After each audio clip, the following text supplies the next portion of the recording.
Moncton residents in fear following a deadly shooting spree. Shelter house residents kicking back on the soccer field. And the Ukraine crisis dominates talks at the G7 meeting.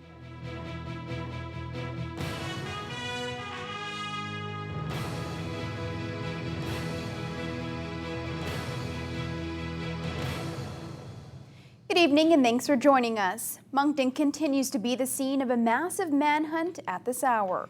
5 RCMP officers were shot to death last night in that city. 3 of them were killed. 5 were shot, 3 were killed. Now, residents in the area of the shootings have been locked in their homes now for a full day. Alison Northcott has the latest from the scene. The massive search began yesterday evening. Police put much of the city on lockdown. Armored vehicles patrolled the streets and officers kept watch at roadblocks. The mood was tense as police frantically searched for the man accused of killing 3 of their own. Police got a call about a man dressed in camouflage carrying guns. When they arrived, as these witnesses heard, 5 officers were shot. 3 were killed and 2 are in hospital. It has been perhaps the darkest day in the history of the RCMP in New Brunswick. The RCMP family has lost 3 of our colleagues and 3 of our friends. The suspect is 24-year-old Justin Bourque. He's not known to police, and what appears to be his Facebook page is a disturbing collection of pro-gun, anti-police sentiment. He had a couple guns on his back, crossbow, knives all over his pants, all the ammo geared up. This witness saw the suspect moments before shots rang out. He just had the most blank look in his face, like he was on a mission, ready to do something. My stomach dropped. I had the worst feeling in my gut. Police say Bourque was spotted 3 times this morning. This afternoon, police surrounded a building on one of Moncton's busiest roads and ordered some residents out of the area. They stopped us with guns drawn to want to look in the truck to make sure we're okay and nobody else is in the vehicle with us. Jean Williams says people in the neighborhood are terrified. I'm hoping that this is the end, that he's there. They capture him, this comes to an end, and we get our city back. The scope of the tragedy has left many in shock. Never in my darkest dreams did I ever think that we would be facing what we're facing today in Moncton. Oh, this is worse than the darkest nightmare that anybody could have, and we need to get through it.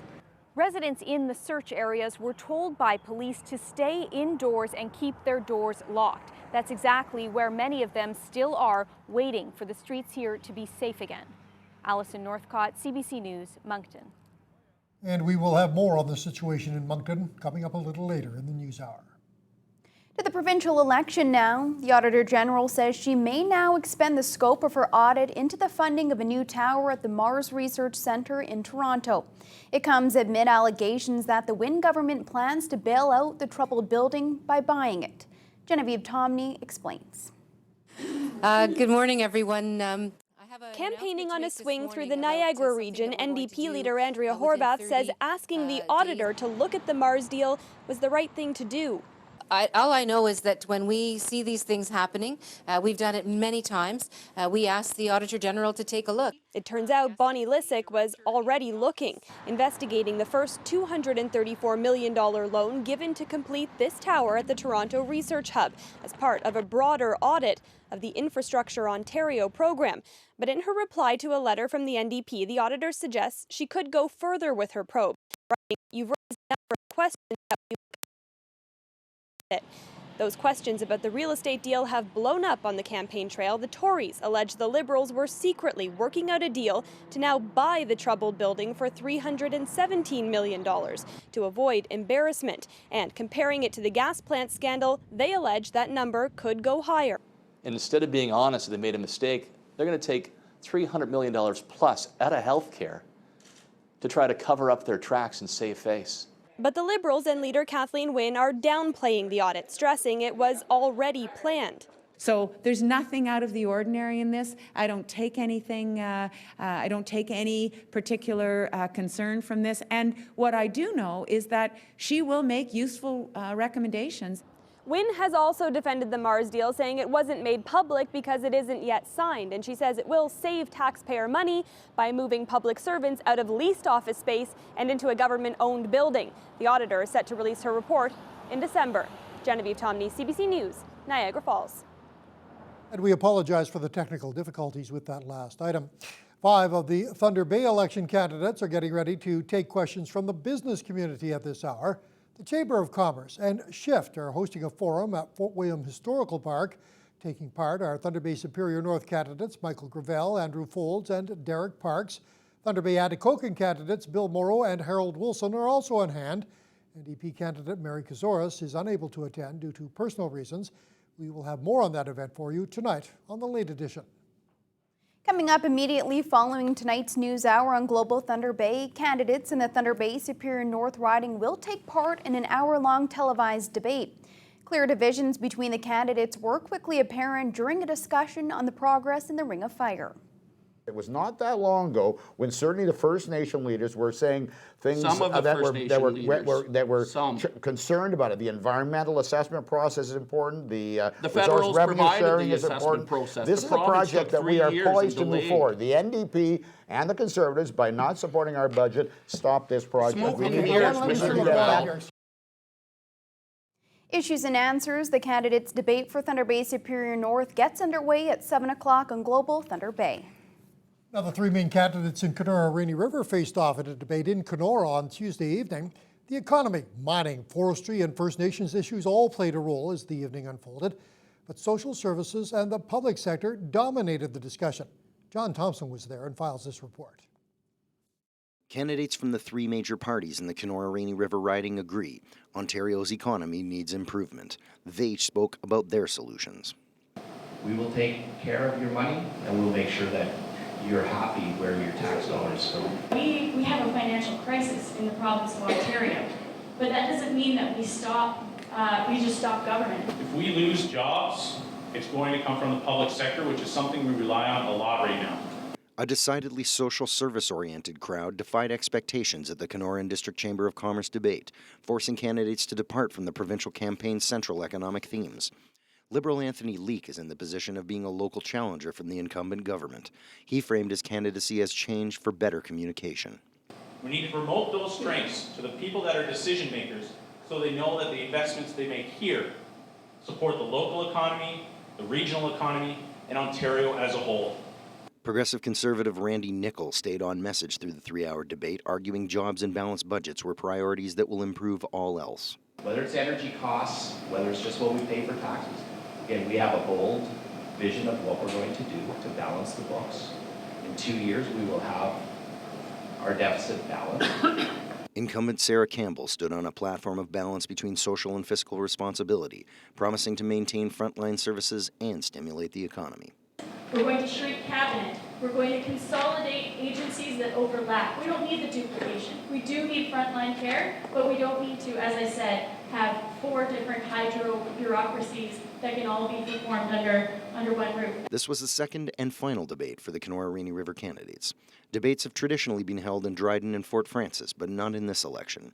As the campaign enters the home stretch leading to June 12th, the candidates took their last chance to make their intentions clear.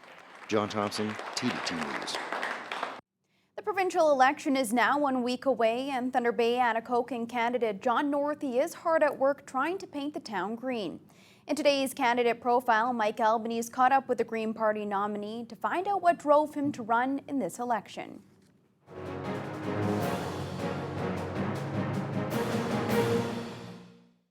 John Northey has only lived in Thunder Bay for a few years. He was born and raised in southern Ontario, but his wife was originally from Atikokan, and he always dreamed of heading back north. I'm a computer programmer by trade. I've been doing that for quite a few years now. I also have degrees in statistics and economics. My 3 daughters are the center of my life, of course, and 4th child on the way come September, which is very exciting and is part of why I'm part of the Green Party.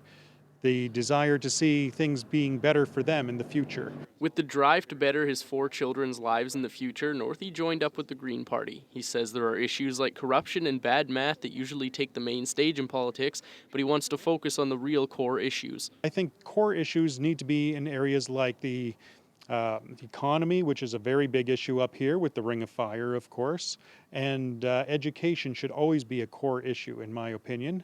Of course, having 3 daughters, that does kind of force it to the front for me. Northey feels he is the best candidate because he truly appreciates the Northwest. Northey says he can focus on bettering his riding even if it goes against his party's platform because the Green Party allows its candidates to do what they think is best for their constituents. That's a benefit he says other parties do not have. The other parties have very strict controls on their members of parliament, and we have seen that seen members from the Northwest be kicked out of their parties in the past. And if I am up there, I will fight for the Northwest from start to finish. And I will make sure that the people in Southern Ontario understand just how unique this area is and what the true needs are up here. Mike Albanese, TBT News. In other news, Thunder Bay Fire Rescue officials say a house fire on May Street yesterday was started accidentally. Fire crews responded to the blaze at around 1:30 in the afternoon. A team of roofers had stopped for a lunch break and noticed flames coming out of the roof.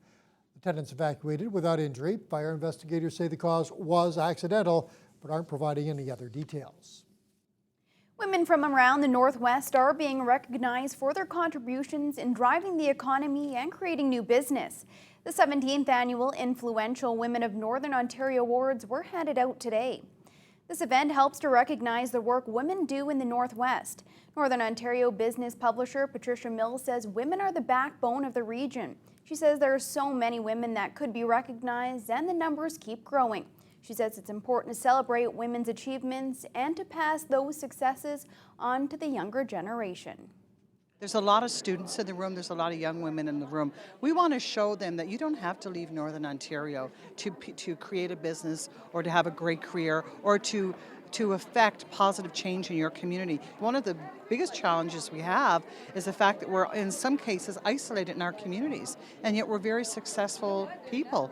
And the North needs to know and applaud this type of creativity. A similar ceremony was held in Sudbury on Monday. Mills says Thunder Bay is the only community that consistently hosts these awards, and it's important to continuously celebrate the women that have achieved and contributed.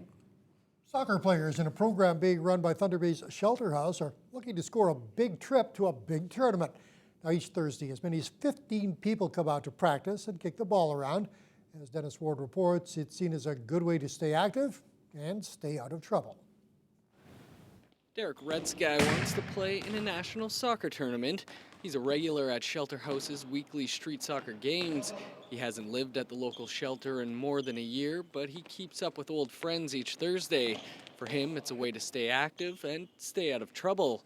Redsky thinks there's benefits for the city's marginalized who come out to play. Gives them a different activity besides the drinking and the drugs and whatever else they're involved with. It's a positive outlet for a couple hours, you know, and it might give them a chance, if we can get a team together, a chance to go to a big city and let them taste a bit of the world and maybe keep them off the streets, you know, and out of the shelter house, who knows. Ken Miller got the ball rolling for Street Soccer Thunder Bay, which is part of the national organization. Working at Shelter House, he noticed a lot of people were just standing around with little to do. It's all about having fun, right? Getting people included, because it's not like it's only homeless people, right? It's not, that's who it's more geared towards, but a lot of it is like, if you want to come play, come out and play. We're all about inclusion, trying to bring people together, trying to break that stigma. The game moves back outside this week after a long winter indoors. Miller hopes that will get some more people involved. The head of Street Soccer Canada has invited the local team down to Toronto at the end of the summer for a tournament, a trip Redsky can't wait for. Dennis Ward, TBT News. Well, residents at the supportive housing complex on Lily Street celebrated a special gift today as part of the Seniors Month in the city. The folks at Lila Greco Apartments were excited to receive a Tree of Life mural from students at Westgate Collegiate. The idea originated from a trip that one of the staff from St. Joseph's Care Group took to Ottawa. They'd seen a similar mural in a retirement home there and wanted something for the Greco Apartments. Several letters were sent out, and it was Westgate that stepped up to the challenge. Client counselor Kathleen Webster helped get the project rolling and up on the wall. We wanted it to be 4 seasons And Marion just grabbed the bull by the horns and sat with her students and said, okay, I think we can do this. And then the hard work actually began. We purchased the masonite board and primed it and started the sketches, painted, and here we are. How long did it take? Approximately a month from start to finish. Stevenson adds that it's a great opportunity for getting the students out and working in the community, as well as adding to their career.